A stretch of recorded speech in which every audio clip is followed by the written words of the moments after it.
Welcome into episode 9 of the State Line Fast Break Podcast. I'm your host, Kasey Boone. Alongside me, as always, the thrilled and wonderful Josh Miller. Here we go. Regular season finale Sunday. We are just 1 week away from the first round of the NBA playoffs. We will discuss Luka's return to Dallas this past Wednesday. The Nuggets decide to clean house with only 3 games remaining in the regular season. Play-in race closes in, and we're going to give our all-NBA teams. Let's get right into it. Luka Magic, 45 points, 8 rebounds, 6 assists, and his emotional return to Dallas as the Lakers get a much-needed 112-97 victory as they close in on locking up the 3 seed as the playoffs are about to get underway. This was a very, very, very emotional game for Luka Doncic. You saw him crying in the pregame. You saw a warm embrace from the fans. This was clearly something that meant a lot to him and something that was very anticipated, as we have been looking forward to this moment ever since he was traded. Josh, do you have some thoughts on the environment that was there that night in Dallas and Luka's stunning performance, as this was probably his best game in a Lakers uniform? So, yeah, I need a minute for this because this was a night I will never forget. Luka Doncic's first return to Dallas. This crowd I've never seen anything like this. You can go back and watch this game. The crowd for 4 straight quarters is cheering every time an opposing player touches the ball in Luka Doncic. Almost just begging for them to drop 50, 60 points, and ends up playing an unbelievable game, a legendary performance given the circumstances. The tribute video was extremely emotional, as you saw from Luka tearing up, asking for a towel. You can read his lips. He asks for a towel, knows he's going to end up crying, and then has the will to go out there and carry his team to a pretty important victory closing in here as they lock in that 3 seed. And 4 seconds, we'll get into Nico Harrison here, but 4 seconds into the game, LeBron James gets fouled, goes to the line, and we have fire Nico chants just 4 seconds into the game. But I'm going to talk about Luka and his greatness on Wednesday night. I was kind of iffy on the fact, I obviously knew Luka had this in him to do something like this, but it wouldn't have been a surprise if he went out there and just didn't have it. That would be an understandable thing, but he goes out there and shoots 7 of 10 from 3, drops 14 in the first quarter, and a vintage Luka performance, shows his greatness. He's going to be an all-time great player when it's all said and done. And we're going to look back to a night like this and his return and just appreciate the talent and the genes he has to go out there and have a performance like this given the circumstances. Yeah, like you said, I don't think anybody would have frowned upon his performance if he went out there and was inefficient, seemed rattled about the entire environment. Luka was ready to go from the moment he got on the court. Obviously we saw all the charades, the pregame, that it clearly didn't affect him. And what I took out from this, which was very interesting, is when you saw the Mavericks come into Crypto.com a month or 2 ago, Luka was very chirpy. He was quick to make a shot and turn and look at the Mavericks bench. He was very showman. He was trying to take a jab back at the Mavericks organization. You didn't see a lot of that from Luka on Wednesday night. He was very just calm. He was trying to play his game. He was very locked in on handling his emotions. He wasn't trying to let the return, the environment, all the emotions in the game affect his performance. He was dialed in. He wasn't letting the bench for the Mavericks get after him. He wasn't electing to allow those Nico chants to affect his performance. And he went out there and did what Luka has done over the last 6 years of his career. Just put up highlight performance after highlight performance, and this one's no different. 16 of 25 from the field, 7 of 10 from 3. By far his best game as a Laker, in my opinion, and this is one of his most vintage and impactful performances in his entire career, in my opinion. You hear a lot of Nico this, Nico that, fire Nico, Nico get the hell out of Tennessee. I mean, there's a lot of Nico conversation going on this week, but for Nico Harrison, you've got to be pretty embarrassed. You got your entire home fan base chanting to get you out of town, to fire you. Every time Luka touched the ball, he was getting cheered. Every time they went to the free throw line, it was fire Nico. Cameras were constantly pointed on him. Then you had cameras constantly pointed on Mark Cuban.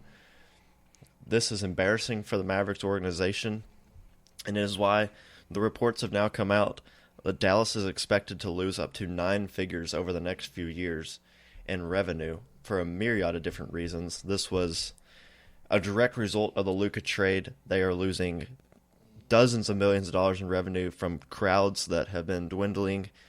Many people have elected to not renew season tickets.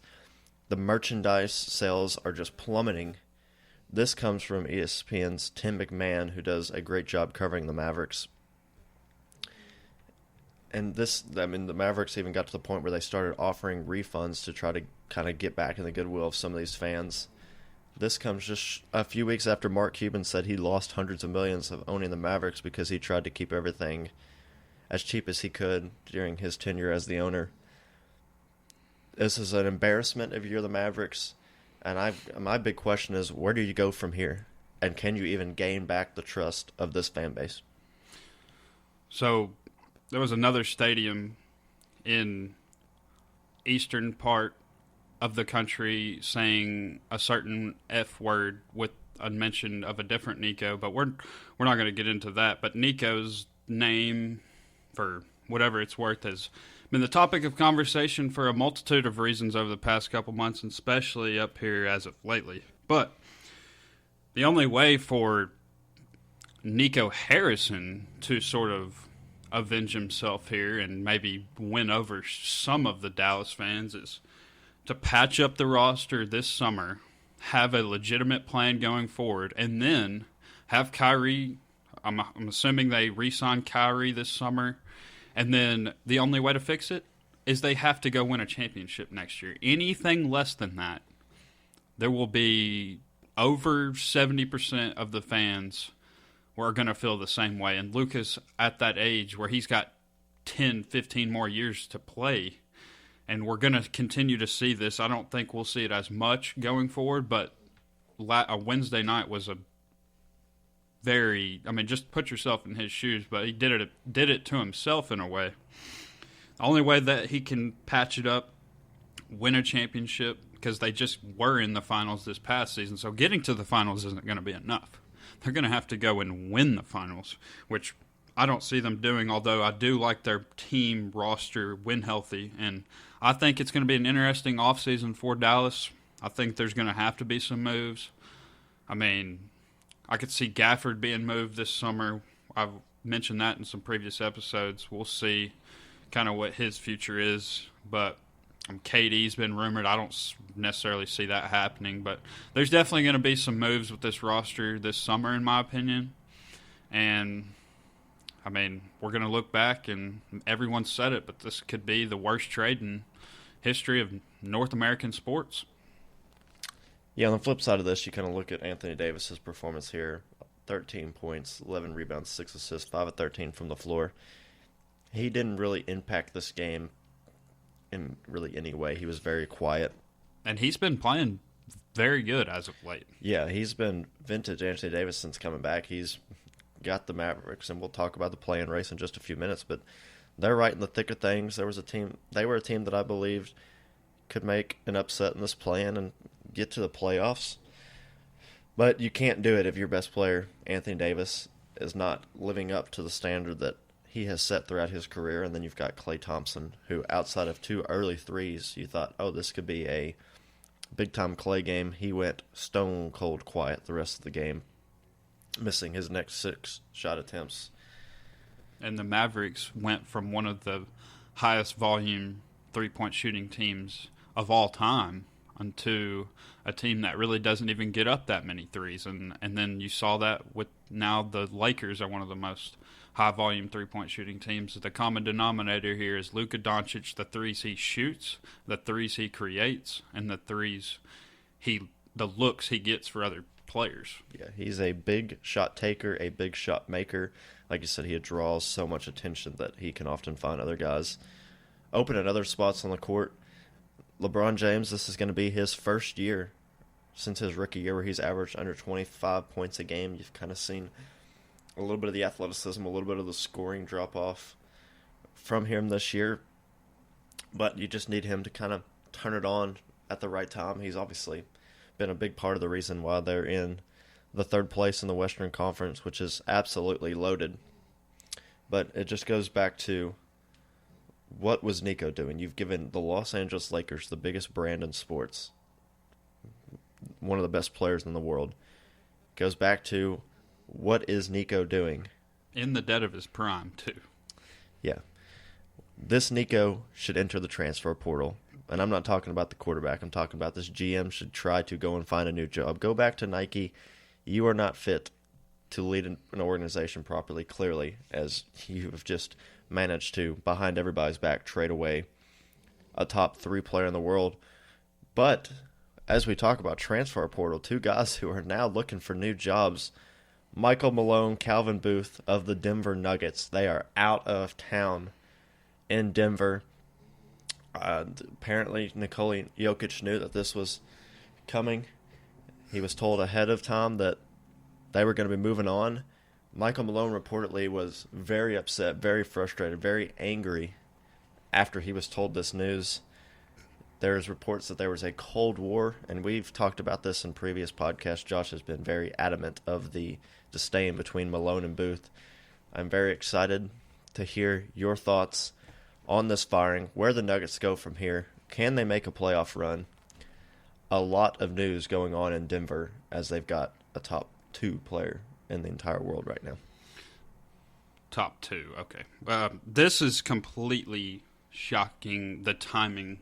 There's been rumors. You even alluded to the fact that in the previous episode, which was a great hot take by you of Michael Malone potentially on the outsteps, but then it happens just a couple days later, and I don't think anyone understood, or I'm not going to say understood, but no one got this timing. 3 games before the season ends, or 3 games remaining in the regular season, both of them out. And their owner, who I don't have many great things to say about at this point because I feel like Nikola Jokic hasn't gotten the necessary roster foundation pieces to fulfill his legacy from a long-term standpoint, but he was looking for a jolt 3 games before the season ends, and the Nuggets have won 2 games and they got the Rockets today, but if you watch them, they don't play much different. They're Adelman, the guy that the interim has already been their offense. Their offense hasn't been their issue. So, but Jamal Murray's back. But overall, I mean, this move is incredibly strange given the timing, and I could only imagine Michael Malone is livid as we speak because he has been open about some of these other coaches getting fired. He has been, pro-union in a sense and backing his fellow coaches across the league, and now he gets booted. He's the best coach in Nuggets history. He's going to be picked up. I mean, you potentially could have Michael Malone on your sidelines in a couple months, and I'm sure you would love that. I'm curious to see the Nuggets, what they can do this postseason, and I don't think many teams have them going extremely far. So who do they look to hire, and where does Jokic's impact lay in that. And one final thing I want to say about it is Jokic's frustrations have been building as of late. But if you follow Nikola Jokic, you follow the Nuggets, you know he's not a very outspoken guy. So that's why this point is even necessary. He says that Josh Crony, right? The owner? Josh Kroenke. Kroenke, excuse me. He told Nikola Jokic before it released to the public, and he said the term accepted this, but he gave no indication that he was wanting this to happen, although he didn't fight for him. So I think that's significant. I don't think he's the type of guy to necessarily fight for almost anyone. He's just going to show up to work and do what he has to do. But it's getting to the point where he's going to eventually have to put his foot down and say what he wants and detail his frustrations to the owner at this point, because that's all there is. And, I mean, this is going to be a league-affecting move that affects teams across the league and players across the league, as some of these players on this roster could be up in the air. We'll see. But, I mean, you could have Michael Malone on your sideline in just 3-4 short months, less than that.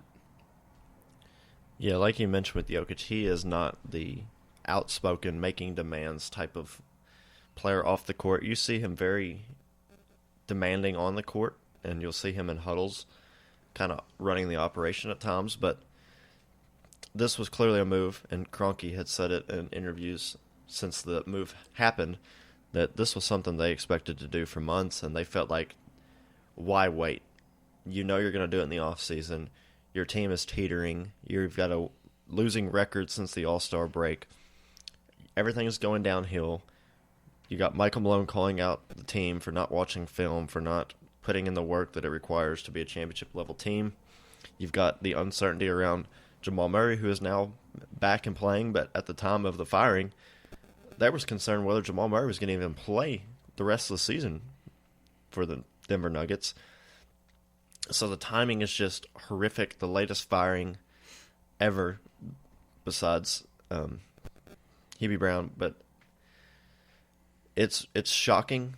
It doesn't surprise me. Like I said in the hot take episode, this was something that I kind of saw coming. It was the same thing that I said before Taylor Jenkins was fired in the Grizzlies. The signs were on the wall that something had to change with these organizations, and the first thing that's going to change in the NBA, it is always going to be the head coach.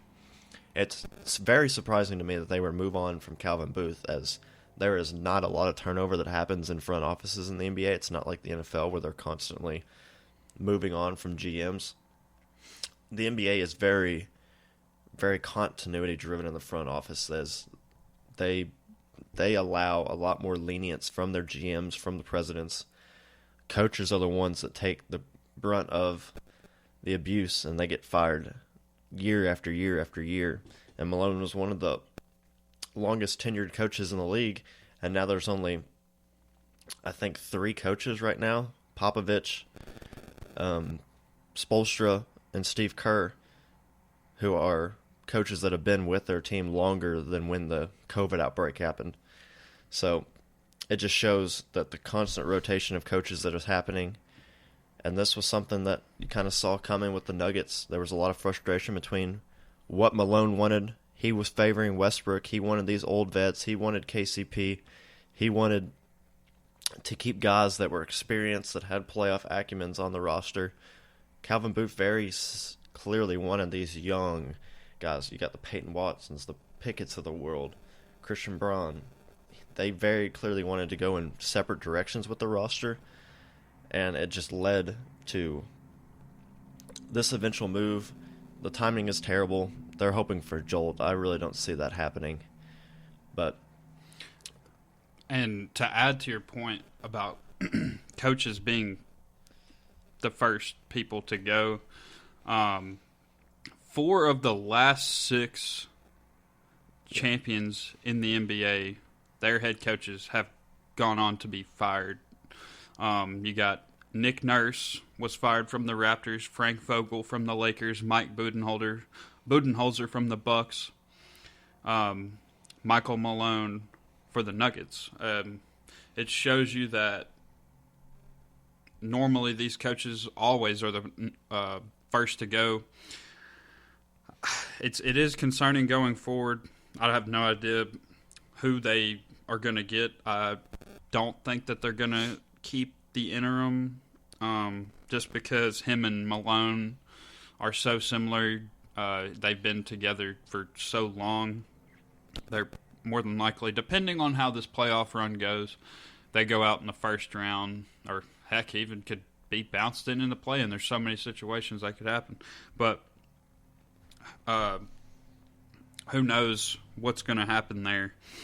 But you see these coaches getting fired. The timing of these Taylor Jenkins and Michael Malone was interesting, but these are two of the best coaches in the league. I think that's sort of league-wide opinion at this point, and both of those guys, if they want to be, are going to be on and leading an NBA team and organization this coming season. Yeah, it's the head coaching search there is going to be very interesting. Like you said, Malone is going to have a myriad of different options that he's going to be able to choose from. He's going to be able to get any job he wants. Obviously, you keep referencing the Spurs. We'll see what happens with Popovich. You got the Kings who have already opened. You've got the Grizzlies who have already opened. Yeah, we'll take Grizzlies. We will take Malone in a heartbeat. We already had an episode over the NBA coaching hot seat. We mentioned several other options who could potentially be fired after the year, and it's like every offseason, you're going to see many different coaching seats become open. So Malone's going to have a lot of different options, and we talked about head coaching candidates. I'm not sure at this point who I would see fit in Denver. I've got a Calvin Booth replacement that I want to happen for the Denver Nuggets. I think it would change the trajectory of their team. He has not necessarily shown a willingness to get back into the sport yet, but this is the time if you're Denver. You never pay coaches. You never pay executives. You let Tim Connolly leave, the guy who set your franchise up for Calvin Booth to take over and go win a title. You have got to put your foot down and pay Bob Myers, former Golden State Warrior executive from 2012 to 2023, 4 NBA championships as the general manager there, current ESPN analyst. Pay Bob Myers. That is the guy that knows how to build a championship roster, knows how to make acquisitions, knows how to draft. He's one of the best executives in the history of the league. What he did for Golden State, he can do for Denver, especially when you got a player of Jokic's caliber. That's the perfect guy for that job, in my opinion. That's who they should shell out everything they can do to get. And with Bob Myers, the general manager there, coaches are going to look at that very admirably. They know they got the superstar. They know they've got a rock star in the front office. That's a place people are going to want to go coach. And that is what I would do if I were the Denver Nuggets. Yeah, that is a great point. I would, as someone who roots for Nikola Jokic, I would love that fit of Bob Myers. And he's, I mean, as many people have, but he's spoken glowingly of Nikola Jokic and even talked about some of the ways that he would build around Nikola Jokic on ESPN on a day-to-day basis. And that would be best case scenario for them, probably, but with the way that their stingy ownership money works, you mentioned they don't pay their coaches anywhere near the highest amount per year. They don't pay the GMs the highest per year, anywhere near it. They've gotten off with getting by without being in the luxury tax, and I'm assuming they're going to want to stay that way, although my personal hope is that they swallow it just in order to help out and utilize Jokic while he's in these heart of his prime, where you can be a championship contender. He's already won you a championship, but he's such a historically great player. For him to only end with one championship, I think, would be a disappointment. And up to this point, there's nothing else he can do. He's now the third player in NBA history now to average a triple-double, and he's doing it from the center position. He's having one of the best seasons ever. He definitely is having the best non-MVP season in NBA history, other than maybe going back to Wilt Chamberlain days.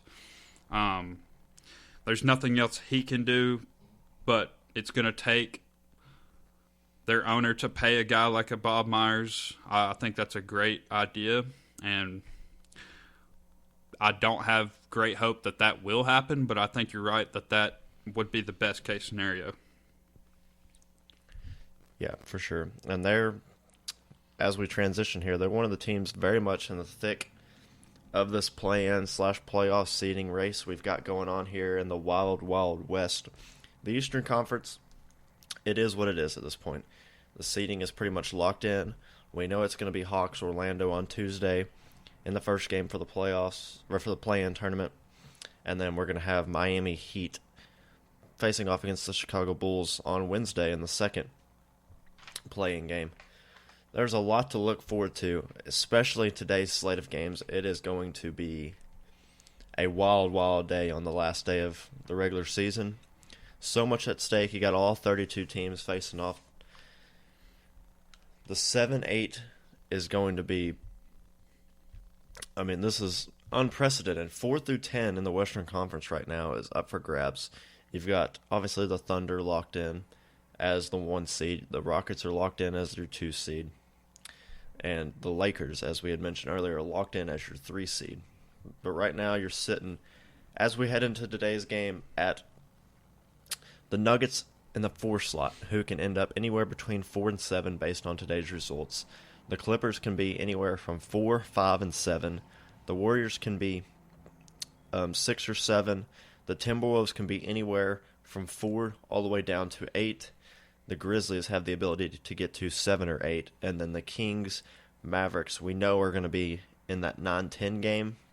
Who's going to be the home team? Who's going to be the away team? That will be all taken care of today.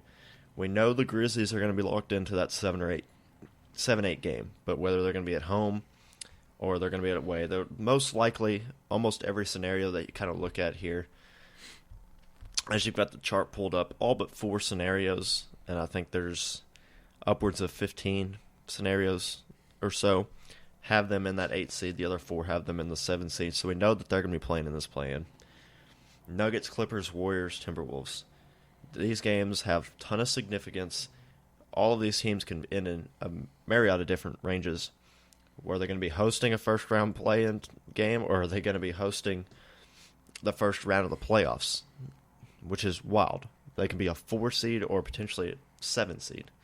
So there's a lot to look into. Is there one thing you're kind of looking forward to as we face into, obviously we've talked about Denver, but they've got, I mean, it's a pretty easy game for them. We would kind of consider the Nuggets to be that team that's going to get the win against the Rockets, as the Rockets are likely resting multiple players in this game. Probably even the players that they will be playing will not play the entire game. So kind of break down what you see in this playoff race and what you're looking for today. So the Clippers-Warriors play later today. That's going to be a huge game as the Warriors try their best to avoid the play-in. But what really matters is what's going forward, the implications of today, where things are going to end up. Because even looking at the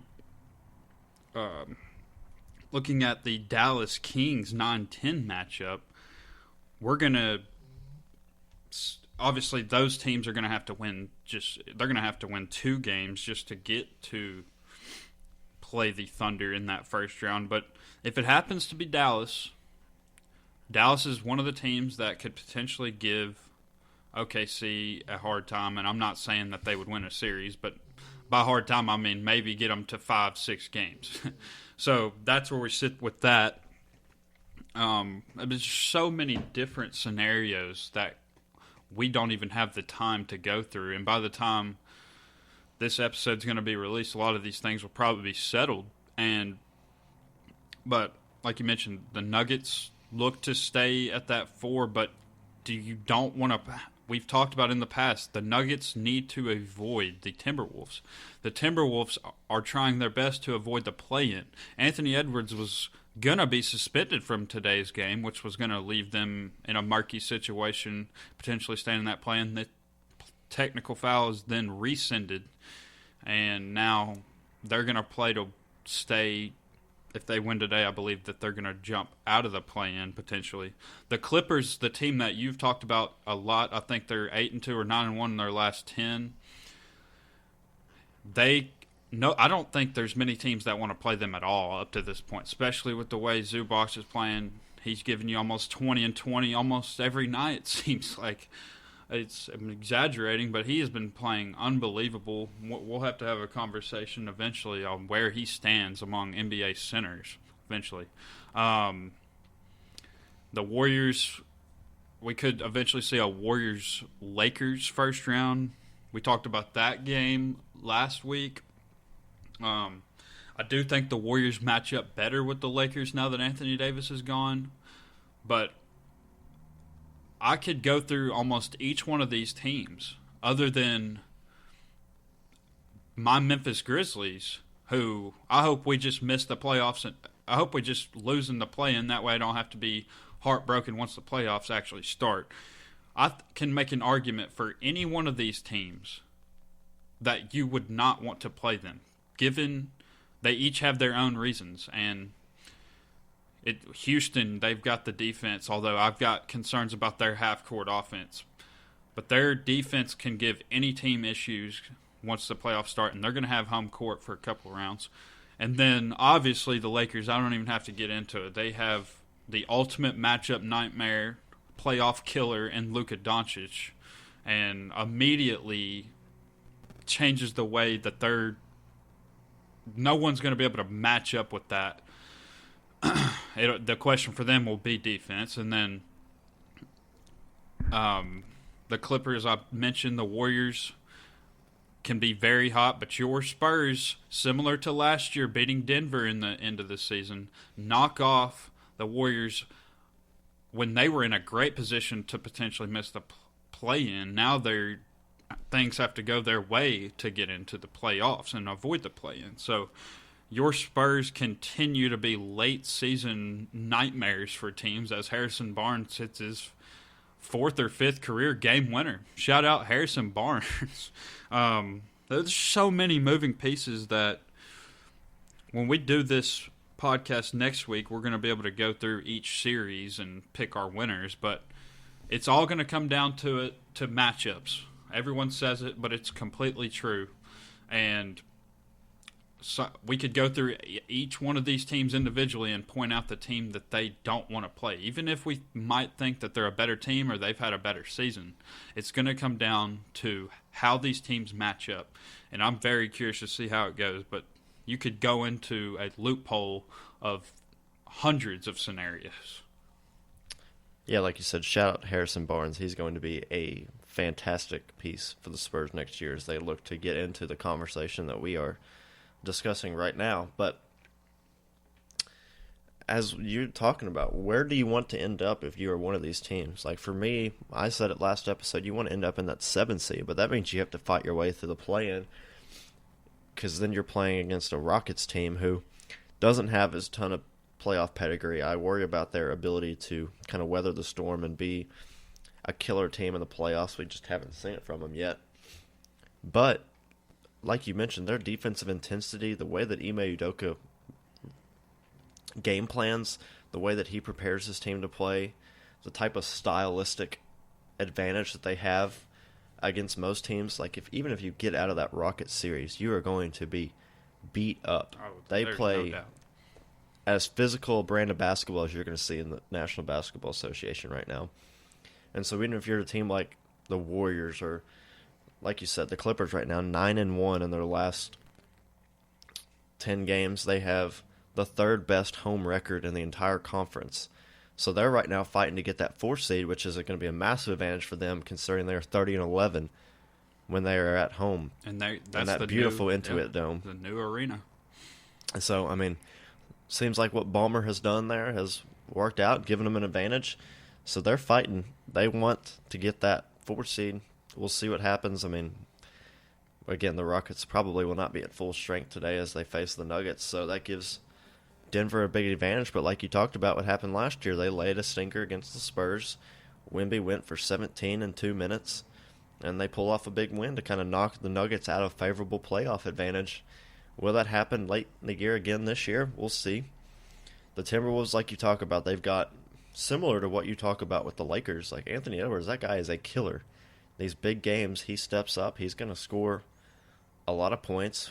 We just had a random Rudy Gobert game the other day where he had, what was it, like 30-something? And 35 and only missed 2 or 3 shots. So, I mean, if they're getting that level, spoiler, they will not get that level of production out of Rudy Gobert, and like every other playoffs dating back to when he was on the Jazz, he's probably going to get played off the court. But that's a team that's scary. Julius Randle's playing some of the best basketball he's played. Yeah, he's kind of turned around his season late in the year. There was questions about what he was going to be able to do for that Timberwolves team. His playoff numbers, we'll see. Can he turn around his playoff numbers? If you compare his regular season career averages to his playoff averages, every single thing is lower. But he's got a partner in crime here in Anthony Edwards. And not to cut you off here, but you mentioned killers. We can go through some of these teams. The Lakers have a killer. Kawhi Leonard is a playoff killer. One of the biggest playoff killers ever. Obviously, Nikola Jokic has shown he can be a playoff killer. Anthony Edwards a playoff killer. Shai Gilgeous hasn't shown that killer yet, but his playoffs last year, he was unbelievable in. I mean, there's so many players, and we'll talk about the East here in a minute, but on this Western Conference, legacies are at stake here with so many guys with all-time historic players here are going to be going home early. And that's just the reality of this Western Conference, how deep it is. And somebody's legacy is going to take a hit. Somebody's legacy is going to improve dramatically. And, I mean, Anthony Edwards, does he do it? Kawhi Leonard, does he add to his legacy? It's going to be must-see TV every single night in these playoffs, and I can't wait. I'm going to have to flip my entire sleep schedule because of this, some of these West Coast games, and I'm not going to complain a bit. This is going to be amazing every night. I love how you didn't mention one guy in that playoff killer. Overrated. Steph Curry can't win a Finals MVP. I mean, shout out, not shout out. No free shout outs on this show, but we are going to just have one of the greatest playoff runs ever, in my opinion. There's so many talent. It's not. We used to talk about the Western Conference. Every team's a 50-win team. But the depth, the talent, you can't win 50 games. Like, you are getting beat up night in, night out.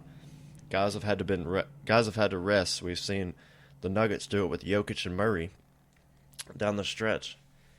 This is a brutal conference. Every single series, every play-in game, everything is going to be a heavyweight fight. It wouldn't surprise me if 8 seed beat 1 seed, 7 seed beat 2 seed, 6 seed beat 3 seed, 5 seed beat 4 seed. That's just the depth, the talent, and the level that this conference has gotten to over the last few years.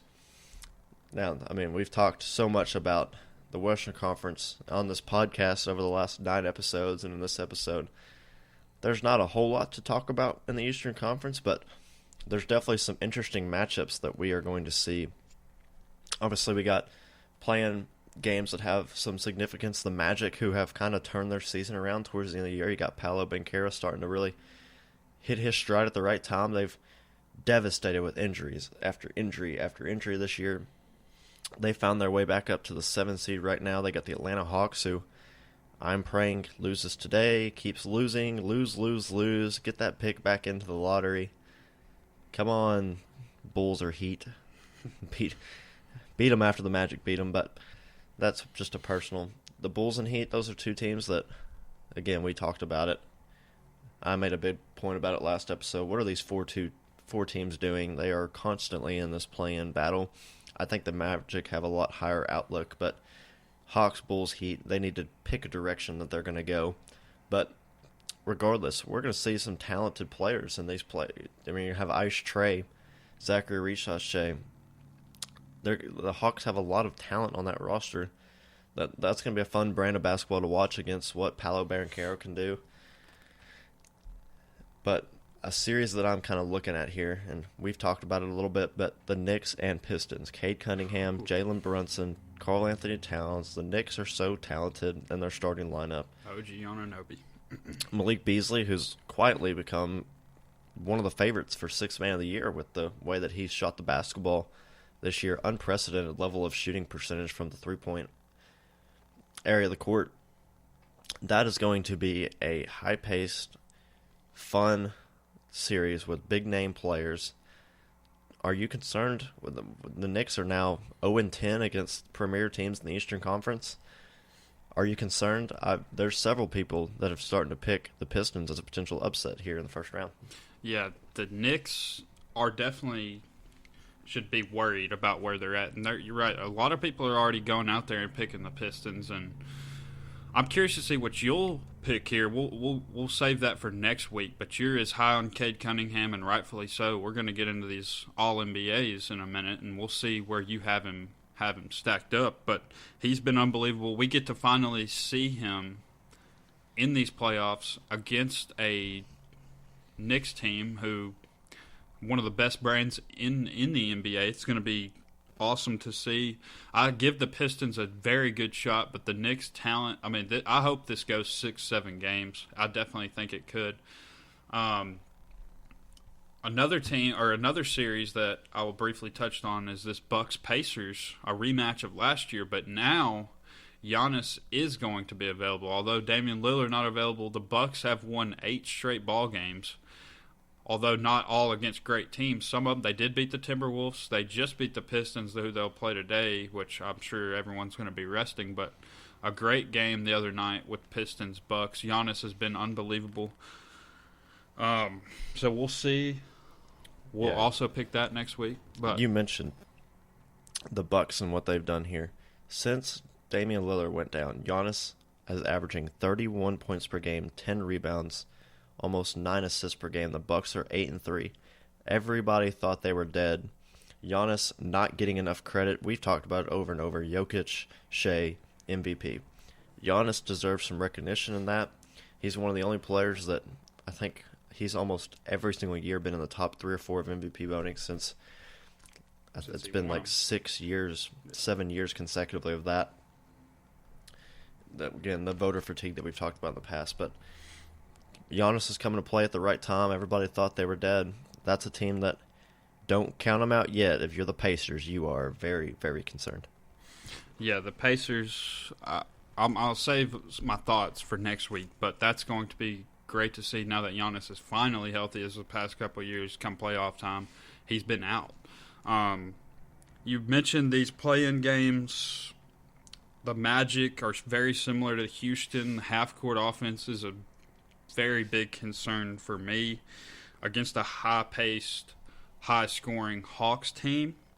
Trae Young been unbelievable this year. He's gonna win. He's got the assist title, and I'm not sure if that's his first. I wouldn't think it is, but congrats to Trae Young for that.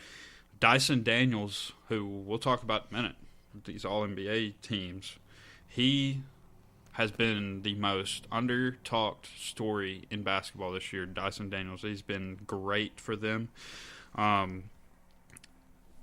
They traded away so many pieces, I thought they would just dwindle off and be the worst team in basketball, but they have stayed afloat. They've got a chance to maybe get to that 7 spot to play Boston. And there's no way I would pick them to beat Boston. But a couple of years ago, it was either last year or the year before, they did take them to 6 games. They're just not I'd say Atlanta's just not really a team you want to play, although their defense is not great other than Daniels. But they can score with a lot of teams with Trae Young's ability to pass the basketball. Bulls, Heat, both of those teams actually been playing better as of late. 7-3 in their last 10. So that'll be a very interesting game. But either way here, I hope Chicago can get to the 8th seed just for a Cavs, maybe some more offense. Other than I don't see the Heat doing anything, although I would count them out just because they've been in the play-in and got to the finals. Heat culture, Eric Spoelstra. But we've got this question how do we view the play-in? I want to touch on that, and it brings us lots of conversations, so I'm happy about that. But my opinion, I'm not a huge fan of the play-in, and I understand why it's done. I'll front with that. But 82 games is so many games, although it's so close in that Western Conference. But you touched on it last episode. You just said it again. We see the same teams in the Eastern Conference play-in every year. It's only worked out one time where a play-in team made it to the finals with Miami and Jimmy Butler. But we're going to potentially see, I would bet against it, but there's a shot that either the Warriors, the Nuggets, the Clippers, or the Wolves, one of those four teams has a shot to maybe miss the playoffs based if they have 2 to 3 bad nights. And I think that would not, the league does not want that. They need all of these teams in given their stars. That's my concern with it. I feel like 82 games is so many games to prove your standing. So the question, do I like to play in, brings us more topics, so I'm happy about that. But overall, like as a player, I don't think it would be, I wouldn't like it if I was involved in it. No, I mean, I'm so split on what I think about it. It's very, you got to be excited about the prospect of having potentially another game to market your stars. You're going to have Anthony Edwards, you're going to have Stephen Curry, you're going to have Kawhi Leonard, James Harden, Jokic potentially. I mean, they're going to make money off of this concept, off the play-in, so it's very good. You get extra games out of these players in the Western Conference, so it's exciting basketball to watch. These games are always entertaining, but again, like you mentioned, you're going to have one of these four premier teams potentially missing the playoffs in its entirety. Say, if you were to have the Mavericks or the Kings still have a lot of talent. I think they're a dumpster fire of an organization, but Zach LaVine, DeRozan, one game matchup. Yeah, in a one-game college basketball style tournament, anything can happen, and any of those guys could put up 40 for them at any point.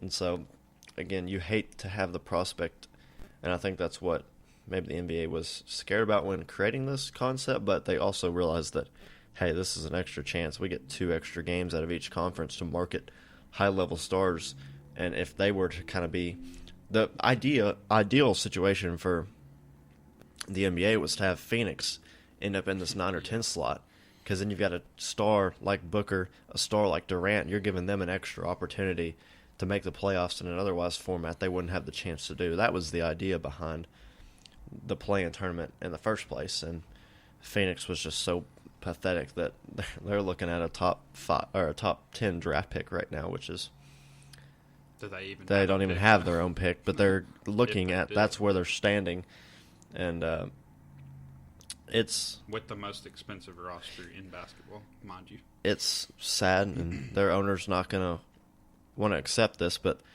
there's a rebuild in the future for the Phoenix Suns. They're not going to be able to retool with the assets that they have, but I'm excited to see what they do with that roster. But again, it's an exciting time to see kind of what happens with this play-in. I don't necessarily like it because, like you said, one of these premier teams could potentially miss out.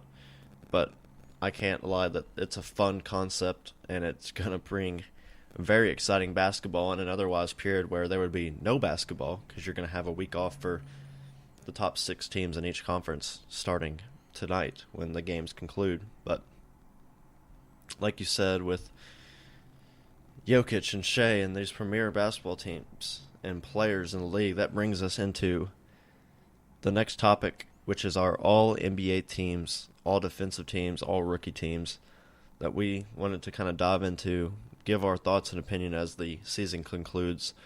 We're going to start with our all NBA first team. Josh, do you want to discuss your guards for your all NBA first team? Well, with the way it's formatted now with the latest CBA, for some reason there's no positions. Yeah. But I'm going to just start with this. There's 4 locks in this first team All-NBA, and I think it's universally recognized up to this point. and we're just gonna. I'm curious to see if we have the same guy at this 5th spot. So I'm assuming you as well have these first 4 with Shai Gilgeous-Alexander, Jason Tatum, Giannis Antetokounmpo, and Nikola Jokic. Are those your 4? Are those 4 in your? I've got 3 of those guys. Jokic has made my second team. No, I'm just kidding. Yep, that was my first 4. SGA, Jokic, Giannis, Tatum. Those are 4 locks. I mean, those are 4 of the best basketball players in the world right now. They're going to make first team All-NBA. So, yeah, okay. This 5th and final spot was extremely hard for me personally, and you can look it up. Many people have different people here. We've been skeptical of this guy all year long, but I'm going to give credit where credit is due based on the year he's had, based on the year this team's had. I didn't see them finishing as the number 1 seed in their conference. I'm going to give Donovan Mitchell the nod here, and I don't love to do it because I don't think he's necessarily on the level of those 4 other guys, but he's the tier below. I'm going to give him the nod over. We'll get into the second team here in a second, but I'm just going to point out that this was very tight race on this 5th spot. Who did you have at that 5th and final spot? Yeah, I mean, I've seen a lot of people think that Donovan Mitchell deserves to be in there because of many things that I've said and the way that I view him as a player. I think it's pretty predictable that I did not have him in that 5th spot. I went with a player who I have been very high on. I put above Mitchell in my top 10 players who snuck in on my list. Anthony Edwards is going to come in at the 5th first-team All-NBA player for me. They're playing some of the best basketball in the world right now. They are 8-2 in their last 10. We'll see where they finish today. They've got the Utah Jazz, who Donovan Mitchell's previous team, who do not want to win the game whatsoever that they're going to be playing in today. They're punting on first down in that game. Yeah, so I see the Timberwolves getting out of this play-in race and it's going to slide into one of those first 6 seeds. And it's been an incredible season out of Anthony Edwards. He, in my opinion, deserves to be first-team All-NBA, and that's who I would slide in and vote for as my 5th slot on my first team. And to kind of start it off here for the second team, that is where I placed Donovan Mitchell as a second team. It's not like I'm completely discrediting him and just throwing him out of the list completely. He slides in at second team for me, very deserving. Like you talked about, the team is first place in their conference by a long mile. They've been one of the best teams in basketball. At one point, they had the best record in the entire world. They've kind of slipped here at the end, and I think that's affected kind of Donovan Mitchell's stance. And a guy who is also making my second team, Evan Mobley, second team All-NBA for me. I think that's also affected his slide down in Defensive Player of the Year odds. They've kind of stumbled a little bit out of the gates here towards the back end, but they didn't need to play their best basketball as they'd already kind of locked it up. They need to start turning it on quickly, though, because the playoffs are about to kick into full swing. So those are the first two players I have on my second team. Okay, I likewise have Evan Mobley on my second team, and I think he wasn't the favorite for Defensive Player of the Year. I believe as we speak today, he's not up. He's not. Still, to me, it looks like Draymond Green is holding on to that first. At one point in the week, Evan Mobley did move to the favorite. It's gone back and forth. I think he deserves Defensive Player of the Year this year, and you don't like Draymond's game very well, and even in that Spurs game the other night, he was attacked 7 straight times down the stretch as they blew that lead. But anyways, Evan Mobley's on my second team. Anthony Edwards was one of those guys who I had him, Mitchell, and one other person who we'll get into. That's also my second team. But Anthony Edwards would be the first pick if there was a ranking 1 through 5 on the second team. Anthony Edwards gets on my second team All-NBA along with Evan Mobley. Excuse me. And I'm going to put Jalen Brunson, a guy who we both love. He had the injury later in the season, but ended up still getting to 65 games. They have struggled against some of the top teams, but they still got to 50 wins. He's had an unbelievable season. He's been one of the most clutch players in our game. I think he deserves a second-team All-NBA.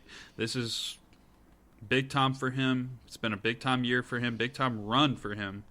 And I got him on my second-team NBA. So Brunson, Edwards, Evan Mobley, and then I want to hear yours, and then I'll give you my last two.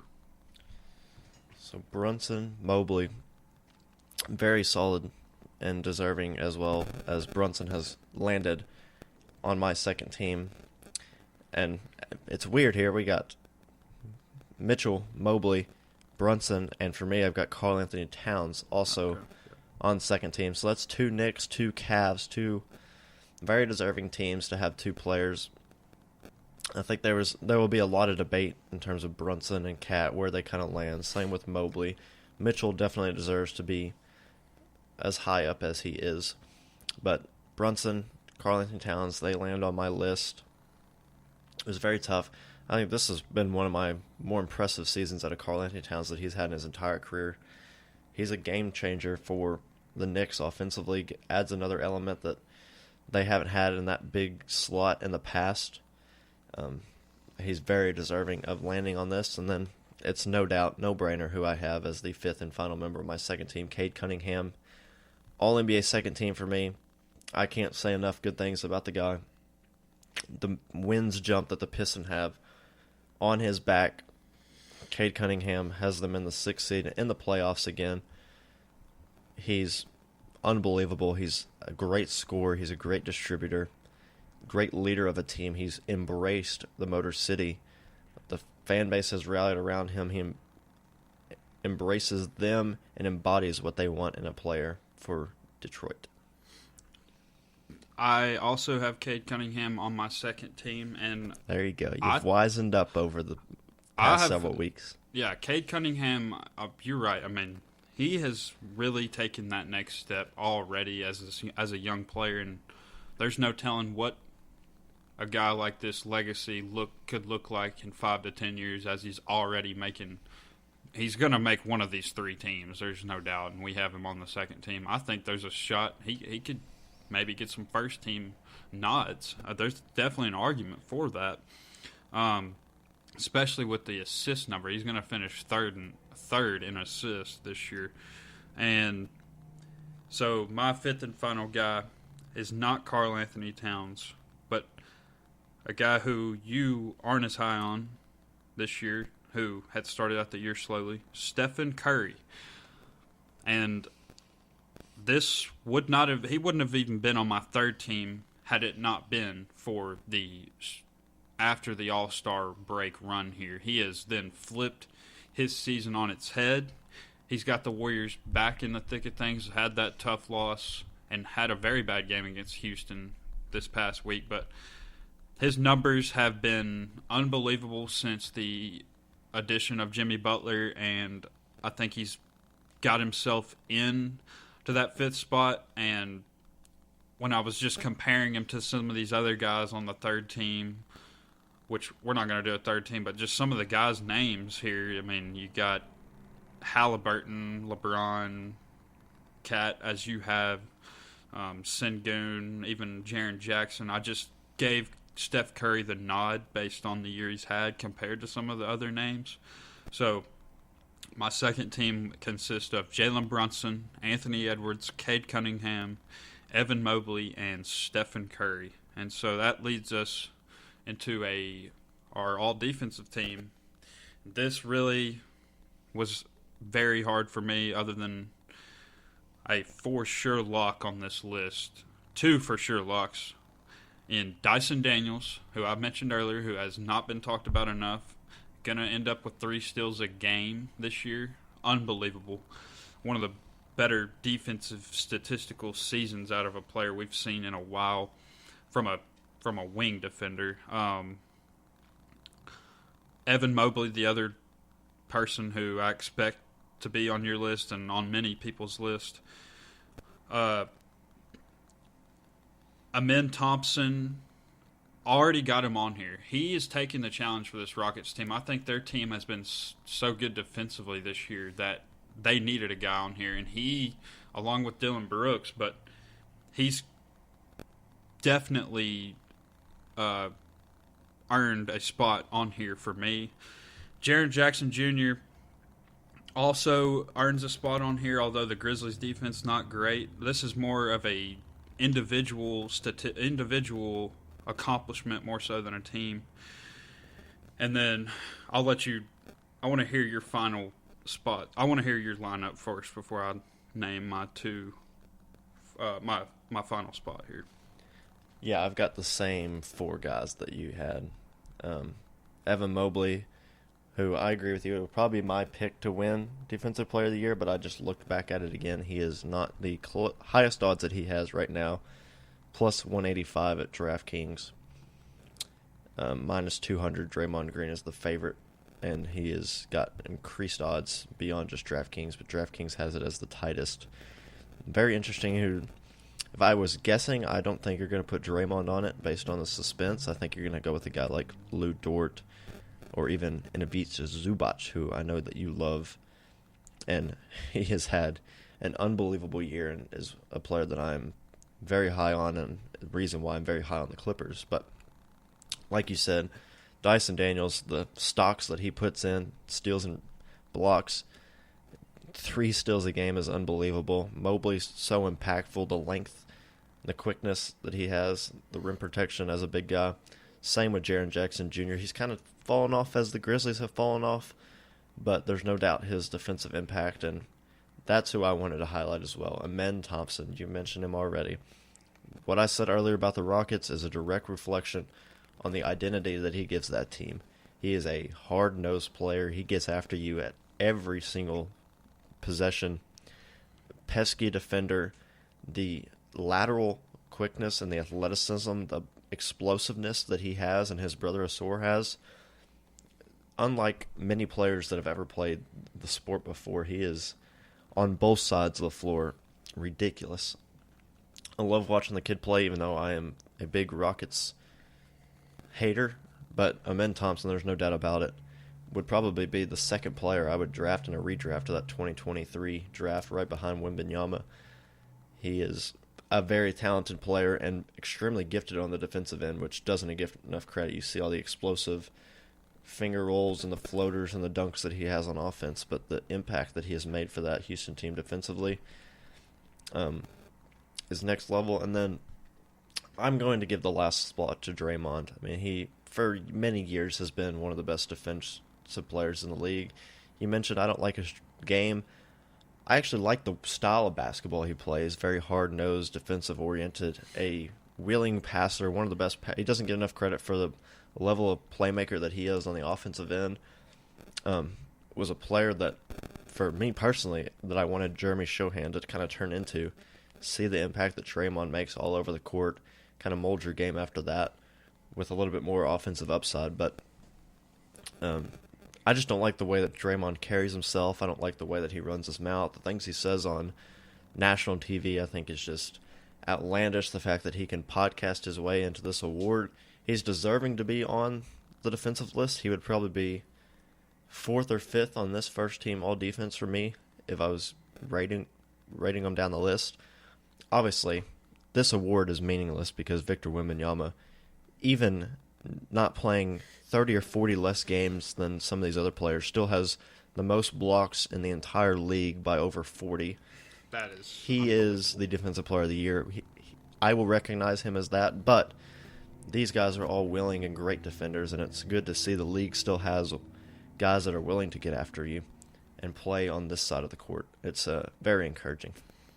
Yeah, you're right. And that Wemby stat's staggering, and honestly, he's been the best defensive player since he got into the league. He will win.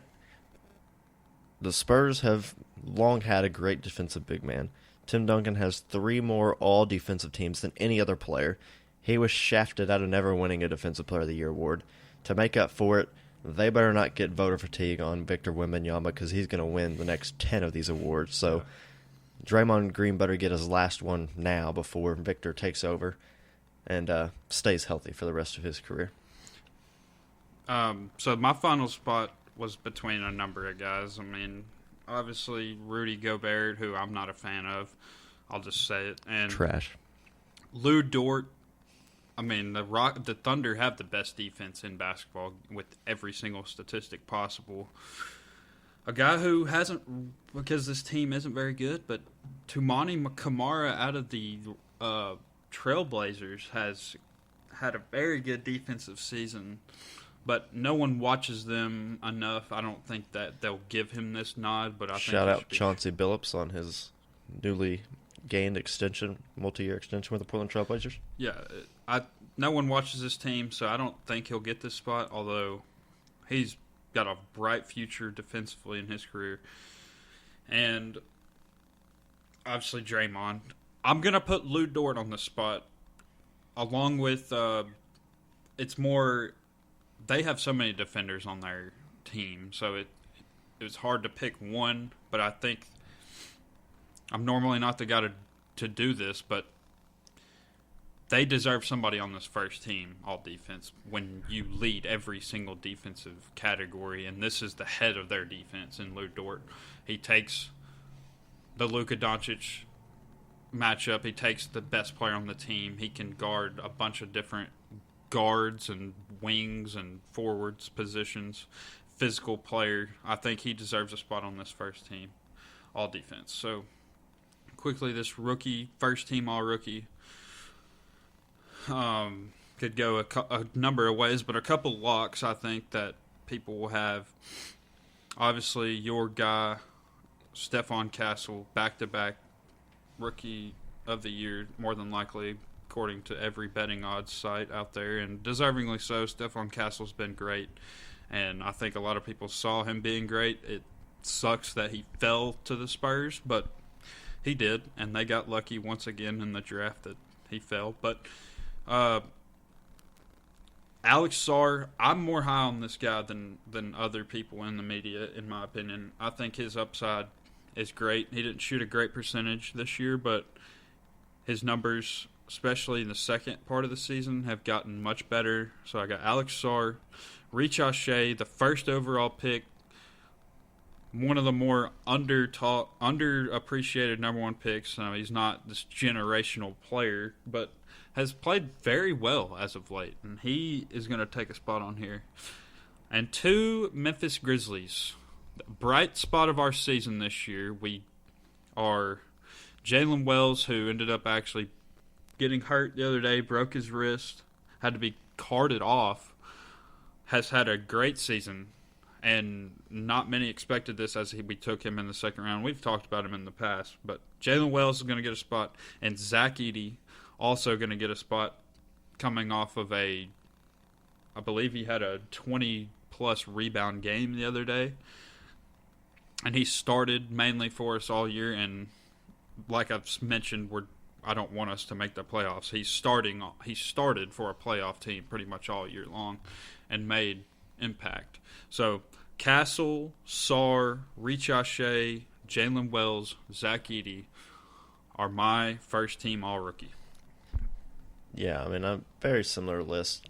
Castle, Sarr, Shea. Those are 3 that are right at the top of my list, and Castle holds minus 1,400 is going to be the best odds that you can get on him. He's up to minus 2,000 in certain places.